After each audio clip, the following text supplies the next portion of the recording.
할렐루야. 예, 주님 안에서 만날 때가 가장 행복하고 또 의미 있고 감사합니다. 예. 오후에 별로 없으실 줄 알았는데 많이들 오셨고 또 우리 아까 권사님이 그러시더라고요. 목사님, 우리 목사님이 소개를 많이 하셔서 기대가 큽니다. 그러면 기대가 크면 뭐가 커요? 기대가 크면 기대가 크면 기대한 만큼 받을 줄로 믿습니다. 나를 사랑하는 자들이 나의 사랑을 입으며 나를 간절히 찾는 자가 나를 만날 것이다. 부담스러운 말씀이지만 기대하며 말씀을 들으면 기대한 만큼 채워질 줄로 믿습니다. 오늘 원래는 주암산을 가야 된다 그러는데 주암산을 안 가고 여기서 주를 알면 되죠. 그 주암산 가야 주를 압니까? 여기가 주를 아는 곳 주암산인 줄로 믿습니다.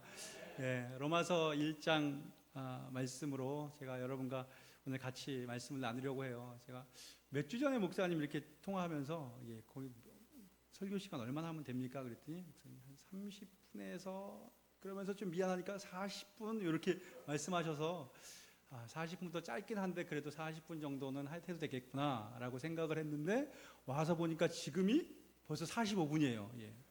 우리 교회는 2시에 예배드리면 지금 끝나는 시간인데 지금 설교를 하고 있습니다. 지금 마냥 길게 하기도 어렵고 그래서 제가 이제 제안을 드리는 거예요. 40분 정도를 하되 20분 같은 40분을 하겠습니다. 그래서 20분 같은 40분을 하다가 좀 은혜가 되면 25분 같은 50분도 할 수 있습니다. 아멘. 그리고 또 50분 같은 50분 정도를 하려면 좀 빨리 해야 되니까 한 1.2배속으로 할 수도 있고 1.4배속으로도 할 수 있습니다. 그러니까 정신 차리고 집중하고 기대하면서 말씀을 들으면 피차의 은혜가 될 줄로 믿습니다. 오늘 전도부 이렇게 특별 집회를 한대요. 전도부 한번 손 들어 보실래요? 전도부 한번 손 들어 보세요. 감사합니다. 내리세요. 그럼 나머지는 전도부도 아니고 전도도 안 해도 되나요? 전도부가 물론 교회마다 있지만 사실은 여기 있는 모든 분이 전도부여야 합니다. 전도부이기를 원합니다. 특별히 우리 왜 전도하세요? 그것이 주님의 명령이고요. 우리가 전도할 때에 하나님이 기뻐하실 줄로 믿습니다. 여러분 하나님이 기뻐하는 삶을 사십니까? 전도하시기 바랍니다. 그런데 전도가 됐든 교회에서 봉사를 하든 헌신을 하든 우리는 정말 하나님을 기쁘게 해드리는 것이 우리 삶의 목적이어야 되잖아요. 그럼 여러분 우리가 하나님을 기쁘게 해드리려면 어떻게 살아야 됩니까? 히브리서 11장 말씀에 보면 이렇게 써있죠. 믿음이 없이는 하나님을 기쁘시게 할 수 없다 그랬으니까 반대로 하나님을 기쁘게 하려면 어떻게 해야 돼요? 믿음으로 살아야 되는 거예요. 우리가 믿음으로 살 때 하나님이 기뻐하십니다. 오늘 말씀에도 보니까 뒤에 오직 의인은 무엇으로 말미암아? 믿음으로 말미암아. 예수 그리스도를 믿고 의롭다 인정받은 저와 여러분이요, 우리 하나님의 자녀들은 믿음으로 살아야 할 줄로 믿습니다. 우리가 믿음으로 살아야 하나님이 기뻐하신다니까요. 원래 아멘을 그렇게 작게 하지는 않으시죠? 조금 더 크게 할 줄로 믿습니다. 여러분 우리는 믿음으로 살아야 돼요. 저는 오늘 제가 그거 말씀드리려고 해요. 여러분 믿음으로 사세요. 그런데 믿음으로 살기 위해서는 믿음이 뭔지를 좀 알아야죠. 믿음이 뭔지 알아야 믿음대로 살죠. 당신 믿음대로 살아. 그럼 어떻게 사는 건데? 그럼 믿음대로 사는 게 뭡니까? 믿음이 뭔지를 모르잖아요. 물론 머리에 막연하게 뭔가를 그리고 있지만 구체적으로 몰라요. 오늘 제가 그 믿음을 정리해 드릴 테니까 그 믿음 가지고 일평생 살아가기를 주의 이름으로 축원합니다. 자, 오늘 말씀에 보면 우리가 많이 읽었던 말씀이에요. 그런데 생각 안 하고 읽으면 그냥 넘어갔던 부분이 여기 있습니다. 복음에는 하나님의 의가 나타나서 믿음으로 어디에? 믿음에. 어디에서 어디로? 믿음으로 믿음으로. 여러분 믿음이 2번 나와요. 아니 믿음이면 믿음이지 믿음으로 믿음에는 뭐냐? 정리를 하면요, 첫 번째 믿음에서 2번째 믿음으로 이르라는 겁니다. 이게 오늘 제목이기도 합니다. 여러분 믿음에는 2가지 측면이 있는데요, 여러분 우리가 믿음으로 산다는 것은 첫 번째 믿음으로도 살고 그리고 또 2번째 믿음으로도 살아야 돼요. 그러면 첫 번째 믿음, 2번째 믿음 무엇입니까? 답을 가르쳐 드릴게요. 첫 번째 믿음은 무엇이냐? 따라 하겠습니다. 구원받게 하는 믿음. 다시 한번, 구원받게 하는 믿음. 무슨 믿음이요? 오늘이 며칠? 9월 1일 구원. 오늘 구원받은 자들의 날입니다. 기뻐하시기 바랍니다. 이런 날에 오늘 이 구원을 얘기하니까 얼마나 감사한지 몰라요. 구원이잖아요. 9월 1일만 되면 이제 제 얼굴이 떠오르실 겁니다. 예. 예. 예. 구원받게 하는 믿음. 무슨 말인가? 예. 우리는 예수 그리스도 그분이 나의 구원자라는 것을 믿으면 우리는 구원을 얻습니다. 그분이 우리의 구원자라는 걸 믿으면 우리는 천국이 보장됩니다. 오늘 이 세상을 떠날지라도 예수 그리스도를 믿으니 우리는 하나님의 자녀가 된 줄로 믿으시길 바랍니다. 믿으십니까? 정말 믿으세요? 여러분 정말 믿으세요? 우리가 예수님을 믿는다는 것은 그냥 예수가 구원자라는 것만이 아니고요. 그 사이에 들어가 있는 게 있잖아요. 예수는 우리를 구원하기 위해서 하나님의 보좌를 버리고 이 땅에 오셨대요. 그분은 죄 없이 오셔야 됐기 때문에 남자를 통하지 않고 여자를 통하여 왔대요. 처녀의 몸에 성령으로 잉태되어 이 세상에 오셨대요. 그분이 우리를 위하여 십자가에 죽으셨는데요. 3일 만에 살아나시고 하늘에 승천하셨고 때가 이르면 다시 오신대요. 믿으세요? 어떻게 믿으세요? 말씀에 써 있으니까? 말씀에 써 있는데 안 믿는 사람들은 뭐죠? 여러분 정말 이게 믿어지세요? 남자를 통하지 않고 사람이 이 세상에 올 수 있다? 죽었는데 살아난다? 하늘로 올라갔다? 그리고 또 온다? 여러분 우리 공부할 만큼 한 사람들이라면 이거 믿을 수 없지요. 믿어서도 안 되죠. 상식과 이성과 과학적인 근거를 가진다면 이거는 믿을 수 없는 일이에요. 근데 여러분 믿으십니까? 어떻게 해요? 예? 우리 너무 잘하는 말씀 있죠. 에베소서 2장 8절 말씀 여러분 아십니까? 너희는 그 은혜에 의하여 믿음으로 말미암아 구원을 받았으니 이것은 너희에게서 난 것이 아니요 하나님의 선물이라. 사실 하나님이 믿게 해주셨습니다. 얼마나 감사한지 몰라요. 우리의 마음을 여시고 우리의 영의 눈을 여셔서 그것을 믿게 해주셨어요. 세상 사람들은요 믿으라 해도 안 믿는 게 우리는 그냥 믿어지는 거예요. 공부를 안 해서가 아니고요, 가진 지식이 없어서가 아니라 이게 그대로 믿어지니 이게 하나님의 은혜고요, 그 은혜로 믿음을 갖게 되어 우리는 구원 얻게 된 줄로 믿습니다. 이 사실을 감사하시길 바랍니다. 할렐루야. 아멘. 예. 그러니 우리가 그런 말하죠. 저 사람 참 믿음이 좋아. 믿음이 참 커. 여러분 이 첫 번째 믿음, 우리가 구원받은 이 믿음은 이 자리에 있는 저와 우리 목사님 모든 분을 포함해서 누가 제일 클까요? 정말 믿음 좋아, 믿음 커. 누가 제일 크죠? 다 저만 쳐다보고 계시네요. 예. 그렇다고 제가 아니고요. 이 믿음은요 다 똑같습니다. 10년 전, 20년, 30년 전에 믿은 사람이나 지난주에 교회에 와서, 아니 오늘 교회에 와서 예수님이 나의 구원자다라는 사실을 믿은 사람이나 모두가 천국이 보장되었고요, 하나님의 자녀가 되었고요. 아닌가요 여기는? 예. 할렐루야. 예. 그러니 10년 된, 20년 된, 30년 된 사람은 천국 2번 가고 지난주에 온 사람은 천국 가다 말고가 아니고요, 모두가 동일하게 이 믿음으로 천국 백성 된 줄로 믿습니다. 이 믿음은 그냥 똑같은 거예요. 그리고 이 믿음을 가진 우리는 감사해야 되고요, 우리가 이 믿음을 갖고 살아가는 것을 하나님은 너무나 기뻐하세요. 우리가 천국 백성, 하나님의 자녀 되었기 때문에. 그런데 이 믿음에 우리가 머물기를 원하지 않으십니다. 하나님은 이 첫 번째 믿음으로 우리가 하나님의 자녀가 된 것을 기뻐하고 또 기뻐하지만 여기에만 머물기를 원하지 아니하시고 믿음에서부터 첫 번째 믿음에서 어디로 가기를 원하세요? 두 번째 믿음으로 이르기를 원하십니다. 이 두 번째 믿음은 뭡니까? 또 여러분에게 물어보면 또 굉장히 또 나 시킬까봐 막 지금 긴장하고 그러는데, 그런 긴장감을 없애기 위해서 제가 답을 가르쳐 드릴까요? 따라합시다. 하나님을 신뢰하는 믿음. 다시 한번, 하나님을 신뢰하는 믿음. 예, 하나님을 신뢰하는 믿음입니다. 이 믿음이 뭔가? 예, 우리가 하나님의 은혜로 말미암아 예수님이 나의 구원자라는 것을 믿게 되었어요. 내가 죄인이었는데 죄 사함을 받고 구원을 받았구나. 이런 놀라운 일이, 감격하고 감사합니다. 그때 우리는 그렇게 말하죠. 목사님, 그럼 제가 이제 뭐 해야 됩니까? 제가 구원을 얻었는데 이제는 제가 무엇을 해야 됩니까? 그때 뭐라고 말해줘요? 형제님, 자매님, 주일에 교회를 오셔서 예배에 참석하세요. 주일 예배 우리 메시에 있는데요, 그때 오셔서 예배에 참석하세요. 우리 구원받은 사람이 하는 겁니다.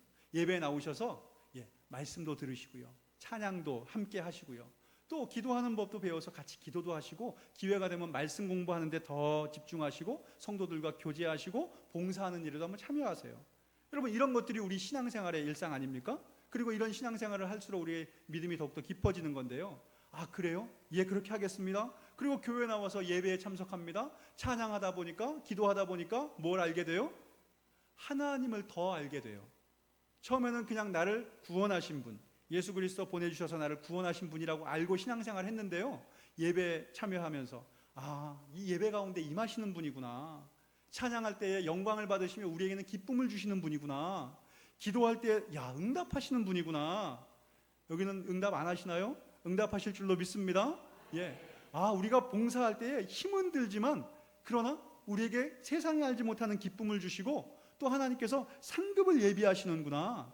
성도가 교제할 때에 사랑을 부어주시는 분이구나. 처음엔 몰랐는데 신앙생활을 하면 할수록 더 알아가는 거예요.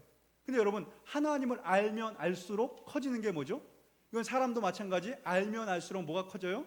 물론 사람은 실망도 커지지만 사람은 알면 알수록 신뢰가 커집니다.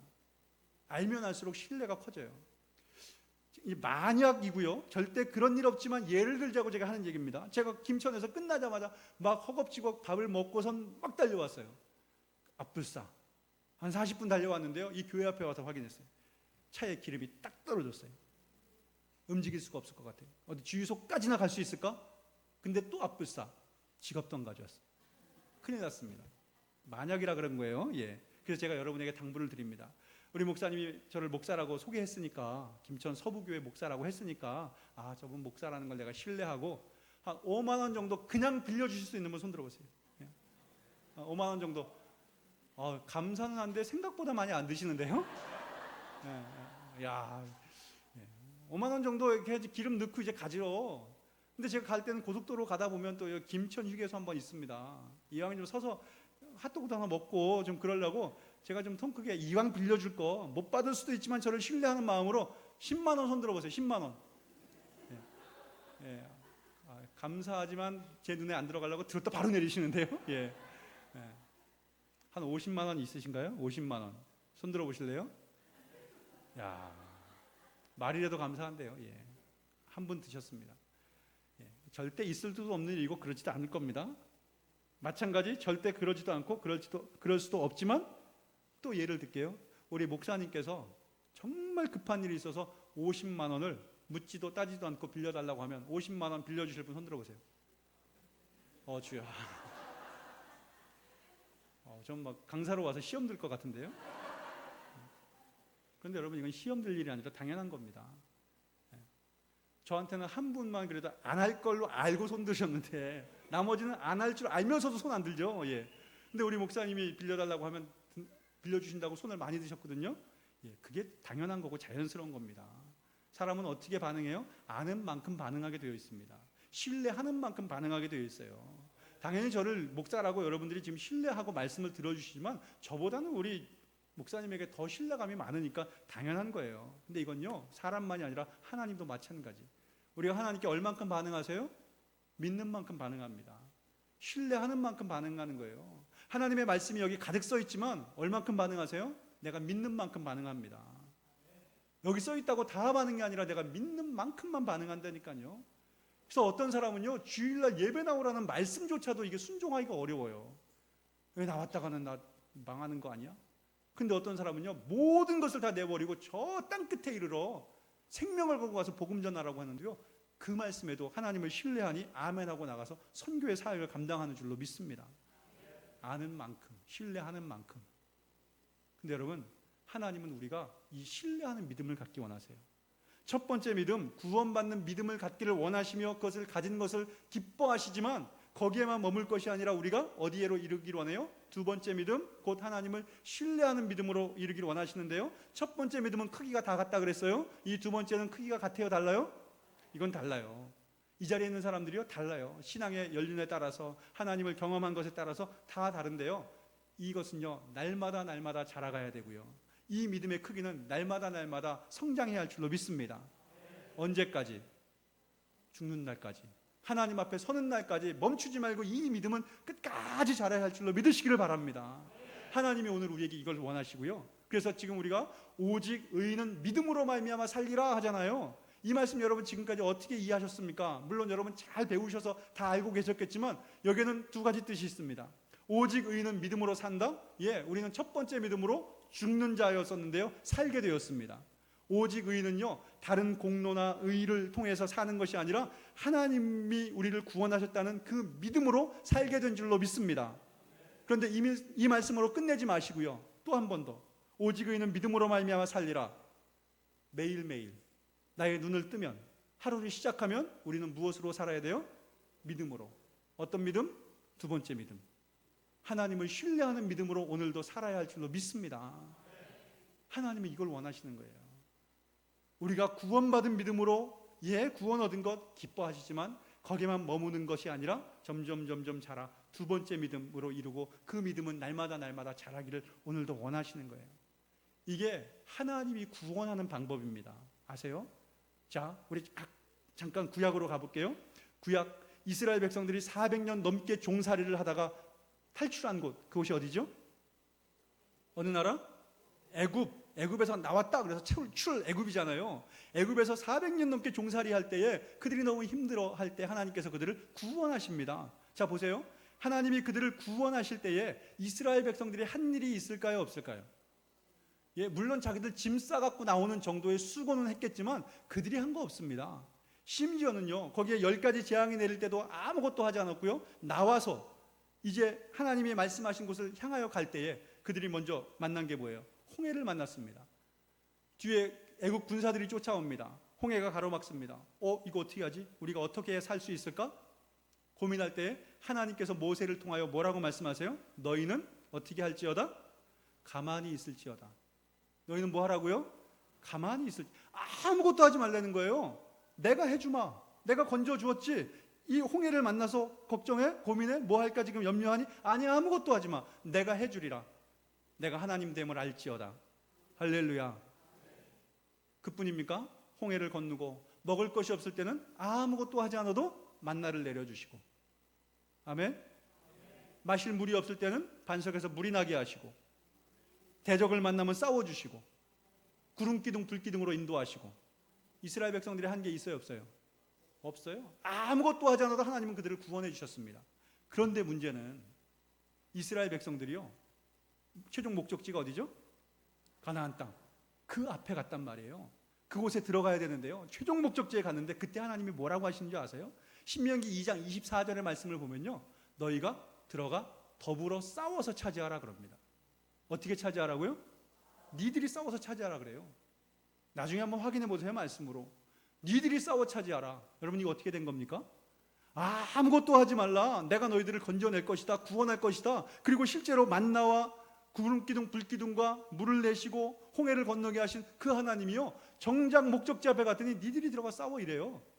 이거 어떻게 된 거냐고요? 하나님의 마음이 바뀐 겁니까? 아니면 이스라엘 백성들이 하나님께 속은 겁니까? 이게 보이스피싱의 원조인가? 어떻게 된 거죠? 이건 하나님의 마음이 바뀐 것도 아니고요, 이스라엘 백성들이 하나님께 속은 것도 아닙니다. 하나님이 원한 게 뭔지 아세요? 하나님이 첫 번째 그들을 구원해낼 때에는요, 아무것도 하지 않아도 구원해 주셨습니다. 첫 번째 믿음입니다. 그런데 이제 가나안 목전에 갔을 때 니들이 들어가 싸워라 라고 할 때 이들은 무엇을 활용해야 됐습니까? 두 번째 믿음을 활용했어야 되는 거죠. 지금까지 광해를 지나면서 경험한 하나님, 홍해를 건너게 하신 하나님, 만나를 내려주신 하나님, 구름기둥 불기둥으로 대적을 무찔러 주신 하나님을 경험해 왔잖아요. 그러면 여러분, 그렇게 하나님을 경험하면서 뭐가 쌓여야 돼요? 하나님에 대한 신뢰가 쌓여야 되는 거죠. 근데 이제 목적지 가서 니들이 들어가 싸워 그러면요, 어떻게 하시면 되겠습니까? 그 신뢰한 하나님의 말씀을 믿고, 내 힘으로는 안 되지만 지금까지 인도하신 저 하나님이 들어가 싸우라면 방법이 있을 것이다. 그리고 우리는 아멘 하고 들어가면 되는 거잖아요. 근데 이스라엘 백성들은 어떻게 했습니까? 가나안 목적지에 몇 년 만에 갔어요? 최종적으로는 40년이지만 사실은 2년 만에 도착했습니다. 2년 만에 도착해서, 야, 저기가 하나님이 주신 땅이구나. 어떤 땅일까? 각 지파에서 한 명씩, 최종 몇 명? 12명 모아서 뭐 보내요? 정탐하러 보내잖아요. 그 정탐꾼들이 가서 보고 와서 뭐라 그래야 됩니까? 야, 하나님이 주신 땅 기가 막히게 좋다. 그건 동일했어요. 하나님이 주시는 것이니까 좋을 수밖에. 그런데 여러분, 그 땅을 들어가 싸워서 차지하라니까 10명이 뭐라 그래요? 안 된다. 못한다. 저기를 우리가 들어가서 어떻게 싸우냐? 안 된다. 이들은 두 번째 믿음을 활용하지 못했죠. 그나마 참 다행이고 감사한 거, 그때 두 사람 누구였죠? 여호수아와 갈렙. 이 형님들은 두 번째 믿음을 활용합니다. 그래, 우리는 능력이 없다. 우리가 어떻게 싸워 이기겠냐? 그러나 여기까지 인도하신 하나님, 그분을 우리가 신뢰한다면 그분이 책임지리라. 할렐루야. 이 믿음이 있었으면, 나머지 10사람도 이 믿음이 있었으면 그들은 2년 만에 들어갔을 텐데, 그 믿음이 없으니 하나님이 어떻게 하세요? 뒤로 돌아. 그리고는 38년을 더해서 40년 동안 헤매게 하시는데요, 40년 동안 헤매게 하는 그 과정이 무슨 과정이에요? 니들 골탕 좀 먹어봐라. 징계의 과정이 아니고요, 두 번째 믿음이 자라게 하는 과정입니다. 2년 동안 신뢰하지 못했다고 하니까, 그래 그럼 더 한번 돌아보자. 40년 동안을 먹이세요, 입히세요, 책임지세요. 그러면 신뢰해야죠. 자, 이제 40년 지났습니다. 가나안 땅 앞에 다시 왔습니다. 너희들 고생했으니까 야, 이제 들어가. 아니요. 그때도 하나님은 이들의 믿음이 얼마나 자랐는지 테스트하셨습니다. 이때의 지도자는 모세가 아니고요, 이제 누가 세워집니까? 여호수아. 첫 번째 가나안의 문턱 여리고성, 견고한 성을 앞두고 이제 이스라엘 백성들이 싸워야 할 때에, 가데스 바냐에 모여 있을 때 하나님은요, 여호와의 군대 장관으로 나타나셔서 그때의 지도자 여호수아를 만납니다. 그리고 그에게 명하십니다. 너희 모든 장정들은 무엇을 행하라? 뭘 행하라고요?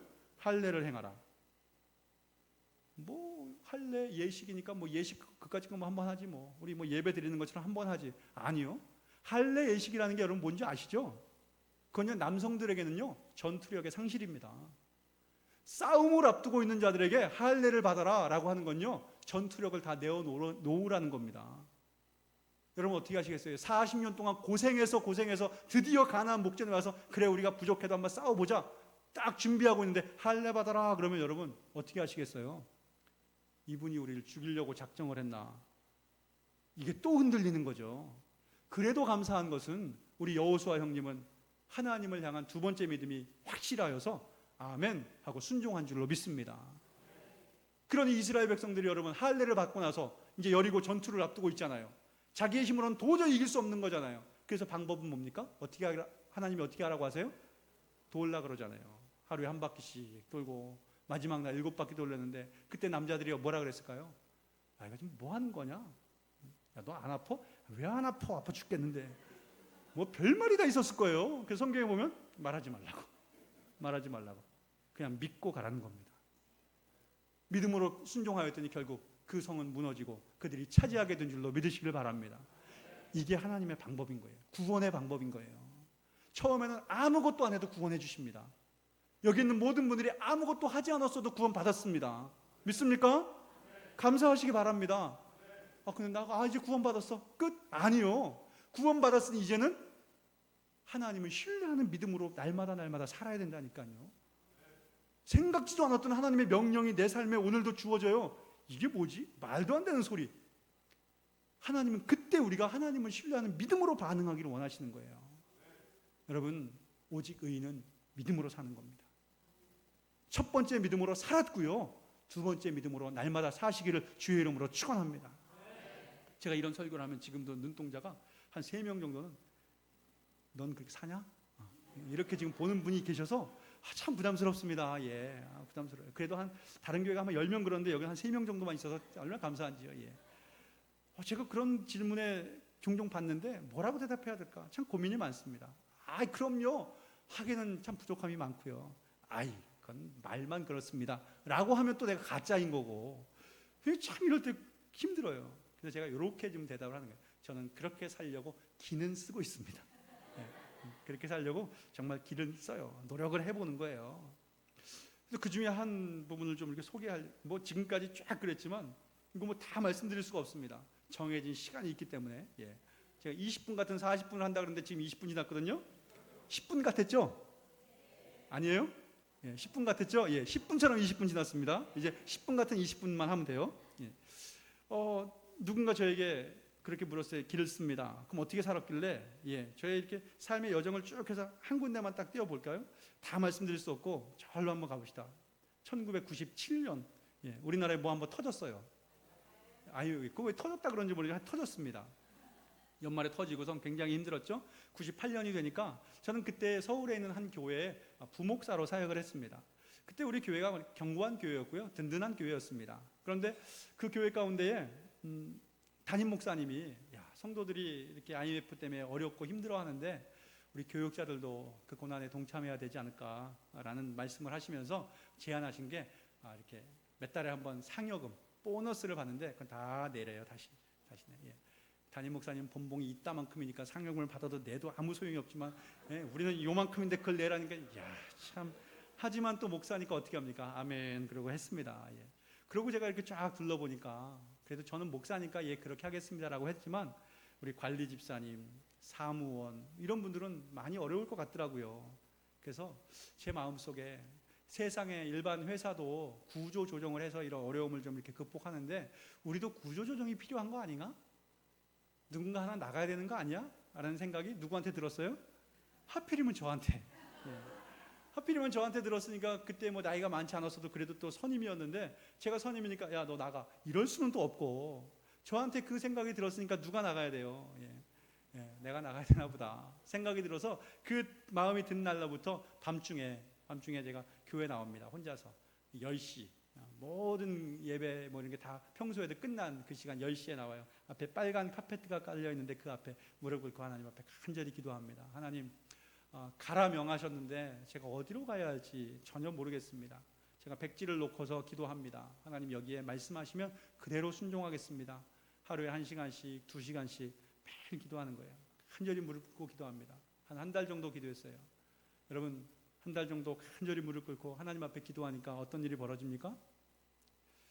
발이 저려요. 예. 그래서 여러분, 기도할 때 괜히 무릎 꿇고 하지 마세요. 예. 무릎 꿇고 하면 한 5분도 못 합니다. 그러니까 오래 하실 분은 좀 편하게 하세요. 편하게. 예. 어쨌든 한 달 정도 기도했는데 드디어 그때 하나님의 사인이 왔습니다. 저와 하나님만이 응답하는 방법이 사실은 있어요. 저는 복잡하고 이런 거 싫어해서요. 하나님이 굉장히 단순하게 주십니다. 하나님, 저 무슨 공부해야 됩니까? 고등학교 때 간절히 기도할 때 하나님이요, 2글자 딱 주셨어요. 신학. 그래서 신학대 갔습니다. 예.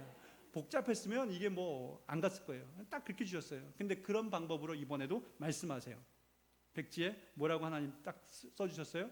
2글자 안 넘습니다. 예. 2글자 뭐라고 써주세요? 김천은 오늘 못 가요. 예. 김천까지는 이건 뭐 전혀 못 갑니다. 예. 예. 어디요? 강릉? 거기도 못 가요. 예. 하나님이 딱 주신 2글자 독일이었습니다. 예. 뭐라고요? 독일. 예. 여러분, 독일이 어딘지 아세요? 예. 독일이 어딘지 아세요? 저 멀리 있는 나라 그래서 영어로 뭐라 그래요? 저 먼 나라 그래서 저먼이라 그러잖아요. 예. 아는 분은 아시고, 예, 죄송합니다. 예. 예. 하여튼 정말 멀리 있는데, 독일? 저는 세계 전쟁 일으킨 나라, 그리고 차범근이 축구하는 나라, 그것밖에는 알지 못하는데 무턱대고 독일인 거예요. 그래서 정말 하나님의 사인인 것을 알았습니다만 모른 척했습니다. 그 다음 날도 나와서 하나님 사인을 주세요. 백지를 놓고 기도하니 응답하세요. 그때도 또 마음에는 독일. 그 다음 날 나옵니다. 하나님 응답하세요. 독일. 그러기를 보름을 그냥 그거 모른 척하면서 지나갔는데요. 보름을 지났는데도 제가 수용하지 않으니까 사무실에 앉아있는데 전화가 왔어요. 점심시간에 점심 먹고 앉아있는데 사무실에 전화가 왔어요. 여보세요? 주석현 목사님 계세요? 전데요? 주목사, 나 아무개야. 우리 선배 목사님이에요. 한 4년 선배 목사님인데 한 3년 만에 전화 온 것 같아요. 목사님, 웬일이세요? 우리 교단은요, 그 목사님들하고 교회하고 주소 전화번호가 다 있는 책이 이렇게 두꺼운 게 있어요. 근데 그게 목사님이 밥 먹고선 책상에 앉아있다가 그 주소록이 있어서 그냥 아무 생각 없이 쭈르륵 넘기다가 섰는데 거기에 제 이름이 보이더래요. 이 친구가 여기 있었네? 그러고 전화하신 거예요. 안부 전화죠. 목사님, 제가 먼저 전화했었는데 죄송해요. 다음에 우리 한번 만나요. 그러자고. 그러면 전화를 끊으려고 하는데 이 목사님이요, 잠깐. 예, 왜요? 주목사, 혹시 독일 갈 생각 없어? 깜짝 놀라지만 아닌 척. 예? 독일이요? 왜요? 아니, 뭐 요즘에 젊은 사람들 외국에 나가서 공부들 하는데 미국도 가고 영국도 가고 독일 가는데, 독일은 뭐 공부할 여건들이 많이 좋다고 난 들어서 그럼 생각나서 저 말하는 거야. 그래요? 아니에요. 전 독일어 배워본 적도 없어요. 저는 외국어도 독일어가 아니라 일본어 배웠습니다. 사요나라 뭐 이렇게. 저 독일어도 안 배웠어요. 그래? 그럼 뭐 아니면 말고. 그리고 전화를 끊었습니다. 하루 이틀 지났는데요. 저희 그때 여동생이 하나 있어요. 그 당시에도 벌써 출가를 했고요. 저도 뭐 그때 결혼했지만 출가한 여동생이 있는데 지금도 그래요. 추석 때, 설날 때 2번 만납니다. 그것도 서로 바쁘면 한 번만 만나거나 아니면 못 만나요. 사이가 안 좋아서가 아니고요. 그냥 무소식이 소식이다 하면서 그렇게 살아가고 있습니다. 근데 그 동생이 교회로 전화가 왔어요. 난생 처음 있는 일이에요. 동생이 전화를 하다니. 받았죠. 웬일이야? 오빠 독일 갈 생각 없어? 아니 왜? 자기 친구가 한국에서 독일어를 전공하고 독일로 유학을 갔대요. 이 여자 친구죠. 독일에 가서 공부하다가 독일에서 독일 남자를 만나서 결혼을 했는데 그 친구가 가끔 연락할 때마다 야 독일은 공부하기 좋으니까 너 한번 와, 너 한번 와 계속 얘기한대요. 동생이 그런 생각을 막 하다가 오늘 문득 나보다는 오빠가 먼저 가는 게 어떨까? 라는 생각이 들어서 전화를 했다는 거예요. 야 무슨 독일이냐, 내 독일 안 배운 거 알잖아. 아 그렇지? 아니면 말고 전화를 끊었습니다. 여러분 보세요. 우리 그 두 번째 믿음 아까 얘기했는데요. 지금 뭐 우리 각자 다르지만 조금 요만큼만 자랐다고 해도 이 두 번째 믿음이 요 정도만 있다고 해도 지금 제가 경험한 이 이야기 그대로를 하면 이거 하나님의 음성입니까? 아닙니까? 예, 이게 웬만큼 두 번째 믿음이 있어도 이건 하나님의 음성인지를 부인할 수가 없는 거예요. 근데 저는 누굽니까? 이게 그냥 뭐 평신도도 아니고 대한민국 공식 지정 목사인데 예. 그런 자격은 어디서 줍니까? 예, 그냥 제가 그냥 부르는 겁니다. 저는 대한민국 공식 지정 목사입니다. 예, 가짜가 아니라는 거죠. 제가 그래도 믿음이 있는데 이 정도 일을 보면서도 아니라 그러면 이젠 제가 가짜가 되는 거잖아요. 그러니까 제가 아니요라고 할 수가 없더라고요. 부인할 수가 없는 거예요. 아 그렇다고 독일을 어떻게 가? 어디 있지? 뭐 내가 가서 뭘 해야 되지? 어디로 가야 되지? 아무것도 모르겠어요. 두렵기만 합니다. 그러니 그때 제가 여러분에게 뭐 이렇게 권하진 않습니다만 제가 그렇게 했어요. 하나님께 알겠습니다. 하나님의 사인인 줄 알겠습니다. 그리고 순종하겠습니다. 그러나 저도 그냥은 순종 못합니다. 그리고 제가 뭐라고 하나님께 말했냐면요. 하나님 독일이란 나라 가라고 하시니 가는데 제가 열흘 동안 가보겠습니다. 열흘 동안 가볼 테니까 그때 저에게 증거를 보여주십시오. 그러면 제가 가겠습니다. 그리고는 담임 목사님을 찾아가서 그때가 11월이었는데요. 열흘 휴가를 달라고 요청을 해요. 갑자기 여름 휴가도 아니고. 왜? 제가 독일을 가게 됐습니다. 왜 가는데? 글쎄 모르겠습니다. 목사님이 어이가 없었는지 열흘 휴가를 주셨어요. 이제 독일을 가는데 경비가 필요하잖아요. 그달 사례비를 그 주에 받았습니다. 88만 원. 독일 왕복 비행기표를 알아보니까 대한항공은 비싸서 엄두도 못 내고요. 독일 항공 루프트한자 열흘 딱 갔다가 오는 걸 정하니까 80만 원이래요. 왕복.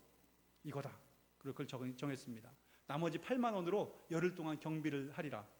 물론 우리 교회 집사님이 잘 갔다 오세요. 5만 원 주고 우리 아무개 또 권사님이 한 10만 원 주지 않을까 이런 것까지 염두해서 염두해서 하여튼 뭐 열흘 동안 버티고 오리라. 그게 공항 대합실이든 어디든 어디서 내가 열흘 동안 버티고 올 테니까 그동안 증거를 보여달라고 저 혼자 나름대로 계획을 하는 겁니다. 우리 아이들 둘에다가 그때 아내 있었는데 버텨라 열흘 동안 여긴 한국이니까 굶어 죽지 않을 거다. 버텨라. 그리고선 계획을 해서 이제 출발하려고 하는데 마침 제가 아는 목사님이요 제가 가는 그날 독일 가신다는 거예요. 당장에 연락을 했죠. 목사님 독일 가신다며요. 그래 가. 왜 가세요? 나 부흥회 인도하라고. 목사님 제가 목사님 가방 들고 비서로 따라가면 안 될까요? 너는 독일을 왜 가는데? 모르겠어요. 그 목사님도 어이가 없었는지 오케이 해서 같은 날 같은 비행기 그래서 그 목사님 바로 옆자리 제가 받아서 같이 독일을 갑니다. 도착해서 내렸더니 부흥 강사 마중나러 오는 분들 계시잖아요. 집사님 권사님 한 분이 나오셔서 그 목사님 안내하고 저는 뭐 인사하고 멀리서 오셨다고 또 귀한 음식을 대접하더라고요. 한국 음식. 거기 프랑크푸르트에 신라라는 한국 음식점 가서 콩나물 국밥을 먹고 숙소는 그 권사님이 옛날에 독일에 간호사로 오신 분인데 오래 살면서 지금 혼자 계세요. 근데 방이 3개야 집에. 그래서 권사님 방 하나, 강사 목사님 방 하나, 그리고 부엌을 지나서 작은 방이 있는데 신데렐라 방 같은데 저에게 거기서 자라고. 그래서 거기 자고 일어나고 먹고 금요일, 토요일, 주일 3일 동안 부흥회만 가는 거예요. 이 목사님 부흥회 좀 많이 들었는데 또 가는 거예요.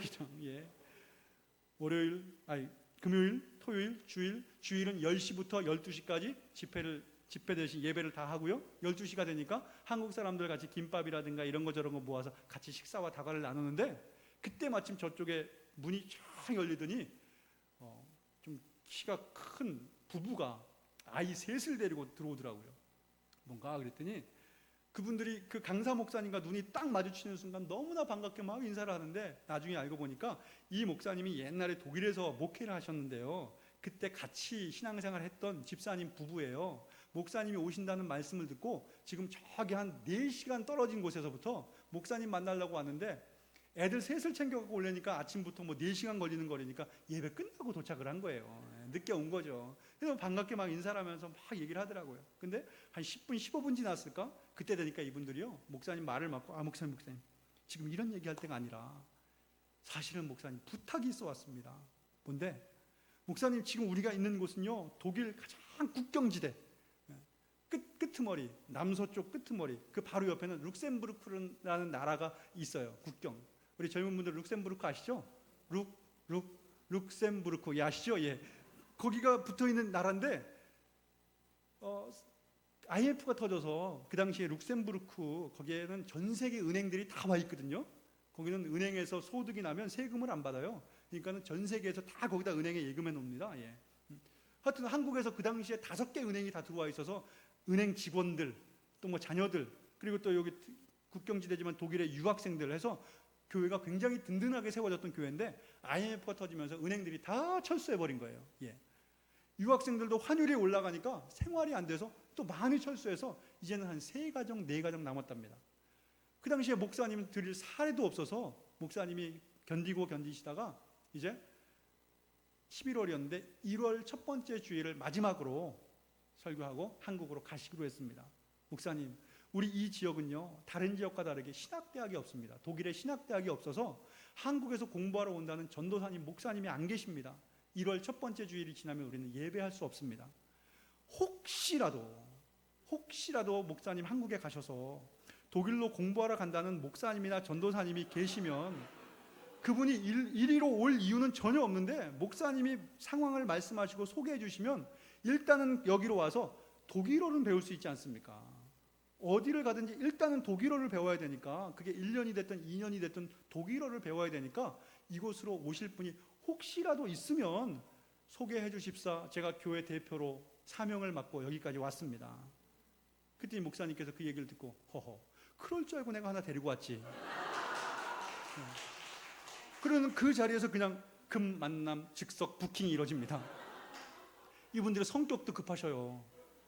지금 당장 가봐야 된다는 거예요. 자기들은 독일 교회를 빌려 쓰기 때문에 오후 4시에 예배 드리니까 지금 한 12시 20분 됐는데 지금 막 달려가면 하여튼 4시 한 20분에는 도착할 수 있을 것 같다고 가보자는 거예요. 내가 이분들이 누군 줄 알고, 목사님 저분들이 가자는데요? 가봐라 그러시더라고요.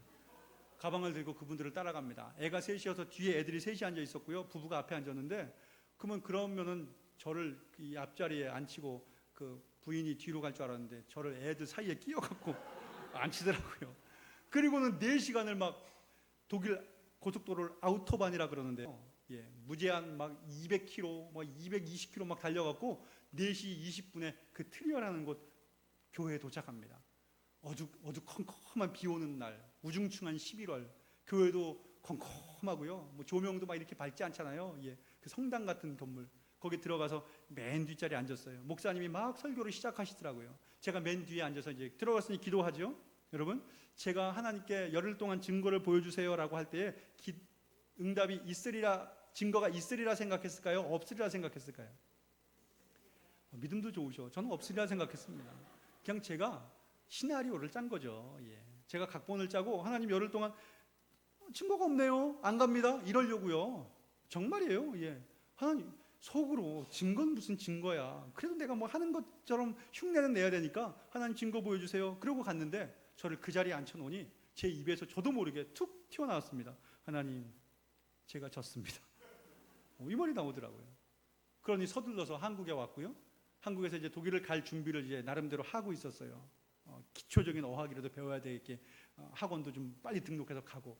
근데 중요한 것, 그곳에서 그래도 저를 청빙한다고 서류가 와야죠. 서류가 이제 날아왔습니다. 거기 중요한 거 하나 있습니다. 그래도 어려운 교회니까 많이 드릴 수는 없지만 그래도 최소한의 경비는 우리가 사례를 얼마 하겠습니다 라고 했는데, 그 당시는 유로가 아니라 독일 돈 마르크를 썼는데 500마르크 이렇게 딱 지켜갖고 왔더라고요. 독일 돈으로 500마르크 얼마쯤 될까요? 교회가 뭐 여유가 있다고 하지 않지만 그래도 아내하고 저하고 우리 아이들 둘인데 아주 그래도 최소한은 좀 돼야 되지 않겠습니까? 500마르크 얼마쯤 될까요? 예? 얼마요? 100만 원. 100만 원이면 네 식구가 독일에서 살 수 있을까요? 예, 그래도 어려워도 그냥 그 정도로 예. 여기 100만 원 나왔습니다. 예, 이쪽에는 얼마로 할까요, 우리? 30만 원? 그거면 돼요? 예, 참 그런 기회가 있으면 제가 1번으로 소개를 해드리겠습니다. 예, 예. 근데 그게 정답이었습니다. 예, 예. 환율을 아시는 거예요. 500마르크가요 30만 원이었습니다. 다시 물을게요. 가야 됩니까? 말아야 됩니까? 가야 된다는 분 이름 적어주시고요. 나는 뭐 이제 나이 들었는데 내가 뭐 가겠어. 자식들을 보내겠습니다. 예, 예, 예. 여러분 가야 돼요, 말아야 돼요? 정말요? 어떻게 하라고? 예, 그래요. 예, 막막해지더라고요, 사실은. 여러분들이 저를 보시면 전 정말 부잣집에서 귀공자처럼 자란 것 같아요. 그죠? 아니에요? 예. 아까 우리 목사님도 그러더라고요. 예. 저는 그것과는 전혀 반대입니다. 깜짝 놀라실걸요. 예. 아까 우리 목사님한테 말씀드린 것만큼만 말씀드릴까요? 저희 아버지 알코올 중독으로 간경화로 돌아가셨고요. 저희 어머니 제 여동생 3학년 때, 제가 5학년 때 집 나가셨어요. 할머니 손에서 자랐어요. 늘 단칸방 무허가, 수도도 없고 화장실도 없는 집. 그러다가 이사 가다가 고등학교 때는요, 여러분 그 미니버스 아십니까? 버스로 이사 가더라고요. 예. 됐다. 이제 버스로 갔으니까 택시로 가겠냐. 뭐 그러고 살았는데요. 예. 그러니까 저에겐 30만 원은요 전부였습니다. 누가 지원도 안 해줍니다. 다시 물을게요. 가야 돼요, 말아야 돼요? 그래도 가라 그러십니까? 이 매정한 분들. 예. 그때 저에게 두 번째 믿음이 발휘됩니다. 두 번째 믿음이 활용되는 거죠. 내가 계획한 거 아니다. 이분이 계획한 거고 이분이 가라 하신다. 그러면 당신 책임지십니다. 두 번째 믿음을 활용합니다. 아니나 다를까. 아멘 하고 순종하니까요. 사실은 가는 것도 순적하게 되지 않습니다. 비자 받아야 되고요. 또 저는 어떻게 비자를 받아서 간다 그래도 가족들 데리고 가는 거예요. 지금도 독일은요, 가족들이 비자 받으려면요, 박사학위 정도는 그래도 어느 정도 들어가야 비자 내줘요. 저는요, 학원, 동네 학원 등록하는 걸로 가는 거예요. 근데 가족들 비자를 주겠습니까? 근데 가족들이 없으면 목회가 안 되니까 어떻게 해요? 저는 가서요, 비자 그냥 신청했어요. 가서 관청에 가서. 그게 순적하게 되어도요, 빠르면 8주에서 16주 걸립니다.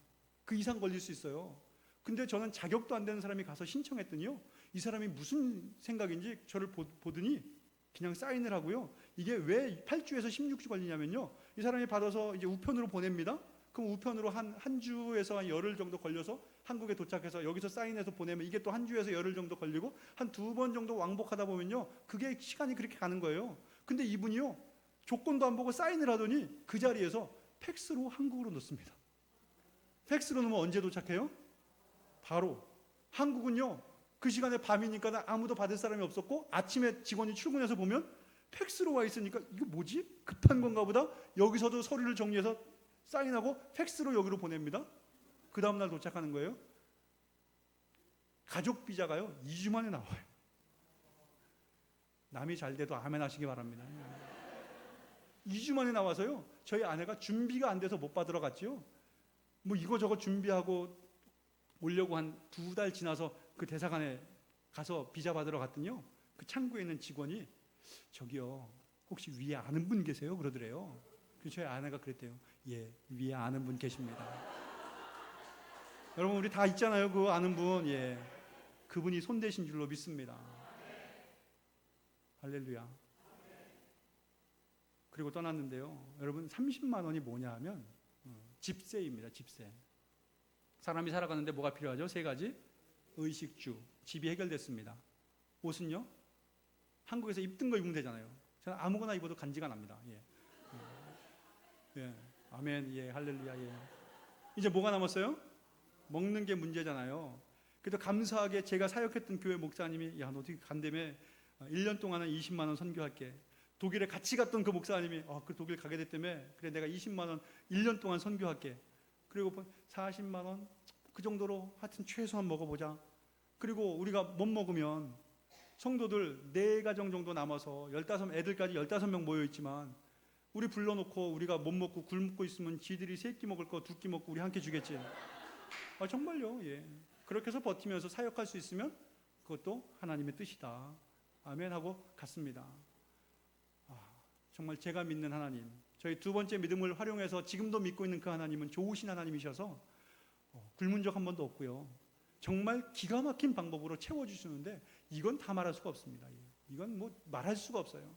성도들 15명 정도 한국 사람을 찾아보면요, 한 120km 정도까지 100km, 120km 쫙 원을 그려서 샅샅이 뒤져도 한국 사람과 관련된 사람을 찾아도 한 100명이 안 되는 그런 독일 국경지대거든요. 근데 나중에 1년, 2년 하나님이 사람들을 보내주시는데요, 5년 정도 사역할 때 50명, 60명, 70명이 모이는 든든한 교회로 세워주신 줄로 믿으실려나 모르겠어요. 기가 막히십니다. 먹고 사는 거 든든하게 세워주시고, 처음에 우리 아이들 유치원 때 독일 가고 한마디도 못해서 끌려가듯이 정말 불쌍하게 유치원 끌려가던 애들이 유창하게 말을 하더니 초등학교를 들어가고, 저도 어학부터 시작했지만 공부를 시작하게 되고, 저의 두 번째 믿음을 활용했을 때 하나님은 실망시키지 않으시고 실수가 없으시고 틀림없어서 저의 삶을 지켜주신 줄로 믿습니다. 정말 지금 생각하면 식은땀이 나는 일인데요, 그런데 이 일은 시작에 불과합니다. 이 일은 시작에 불과합니다. 그러나 여기까지. 20분 같은 40분, 25분 같은 50분을 하기로 해서 25분 같았죠? 예. 아니에요? 지루했습니까? 예. 25분 같은 50분이 됐습니다. 예. 그래서 식은땀 나는 일이고 이건 시작에 불과하지만 오늘은 여기까지. 여러분, 내일 아침에 눈을 뜨면 하나님이 나에게 명하시는 게 있습니다. 지시하는 게 있습니다. 아니, 지금까지 계속 지시해서 내 마음에 부담스러운 게 있습니다. 왜 안 하시죠? 그분을 신뢰하지 못하기 때문에. 하나님, 아무리 하나님이라도 하나님 이 2000년 전 이야기를 지금 적용하라고요? 하나님 현실 감각이 너무 없으셔. 그렇게 했다가는 애들 대학 못 가고요, 그렇게 했다가는 사업 망합니다. 하나님, 이거 아닙니다. 하나님을 신뢰하지 못하는 삶으로 우리가 하루하루 살고 있는데요, 하나님 오늘 우리에게 말씀하십니다. 오직 의인은 믿음으로 살아라. 아침에 눈을 뜨면 우리의 일상을 날마다 믿음으로 살아라. 근데 믿음이 부족하니 믿음으로 믿음의 일을 지어다. 첫 번째 믿음에서 두 번째 믿음으로 일을 지어다. 이 믿음은 날마다 자라야 하고 그 믿음을 활용하여 오늘을 살지어다. 명령하십니다. 이제 전도부 날도 선선해져서 시작하는데요, 나갈까 말까. 예. 그때 여러분 두 번째 믿음 활용해서 나오시기 바랍니다.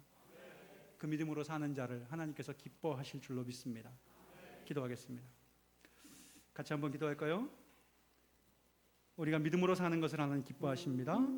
하나님, 나로 하여금 믿음으로 살게 하시되 너무나 부족합니다. 믿음에 믿음을 더하여 주옵소서. 첫 번째 믿음에서 머물지 않게 하시고 두 번째 믿음으로 자라되 그 믿음은 날마다 자라게 하여 주옵소서. 그 믿음 활용하게 하여 주옵소서. 우리 다 같이 통성으로 기도하며 나아갑시다. 할렐루야. 우리 하나님 아버지, 이 시간 주님 앞에 간절히 기도하며 나아갑니다. 주께서 함께 하신 복된 시간, 이 시간을 통하여 우리에게 은혜를 주시고 우리 하나님의 성령으로 함께 하시며 하나님 아버지가 주시는 믿음으로 오늘을 살게 하여 주옵소서. 매일매일 우리의 삶이 주님 앞에 영광 돌리는 삶이 되게 하여 주시고 우리가 주님 앞에 모든 것들을 드리며 나가는 귀한 성도들 다 될 수 있도록 도우시고 은혜를 부어하여 주옵소서. 성령 하나님 아버지 함께 하여 주시고 성령 하나님 인도하여 주시고 성령 하나님 아버지 축복하여 주옵소서. 그 믿음으로 하나님께 기뻐해 드리며 믿음으로 믿음에 이르는 우리의 삶이 되게 하여 주시옵소서. 거룩하신 우리 하나님 아버지 도우시고 인도하시기 원합니다. 축복하여 주옵소서. 성령 하나님 아버지 우리 모두가 되게 하시기를 간절히 원합니다.